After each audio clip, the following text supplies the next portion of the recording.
malaza mga surprise zay ohatra misy katikati fa mbela akagny leny vadindre Tinibigay am'jire? ohatra midadilao igny edabagna mason'le vaiavy zany ndesiny avy tatamboko be aminazy katikati tsara nefa namisa monagna anjany taminaka dimy zany hita agnatin'ny firy-tagno vadiagnatsika atsika fa mitaka lantine igny za tsangana zany ary zy olo malaza magnano raha zany ary anaty solo tsy mahay ana Facebook baba lantine za koa momba tsy solo tsy mahay Maman'le lantine lantine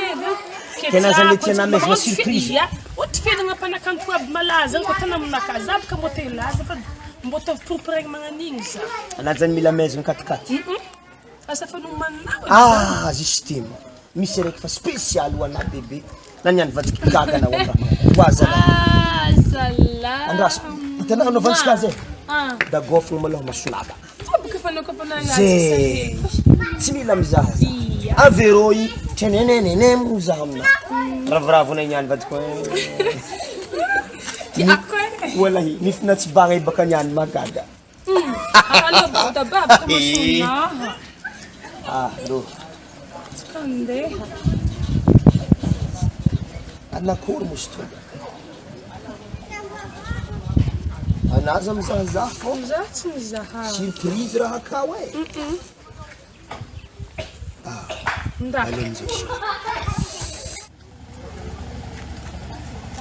eza loatra mo tandombony raha osy jambara mahitana kare bado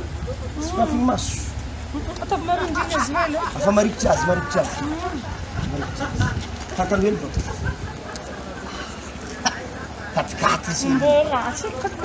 non io bonne occasion ala amizay tenenenene 4 V8 ino komizy raha tena katikati aminahy ito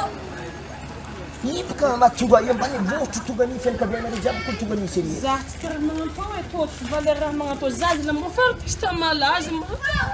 mbo tobaka raha andesinareo mininareo io koa zitany raha tsy jiaby afaka to ambatorignareny afaka sy to ery za tsy tia tsy olagny alona danagnomby zy mbola tsy nasamby fa mbola sarety za mba magnirotra te apitele misy i katikatinao misy fleur zitansika fleur regny aloha mana maman'le lantiny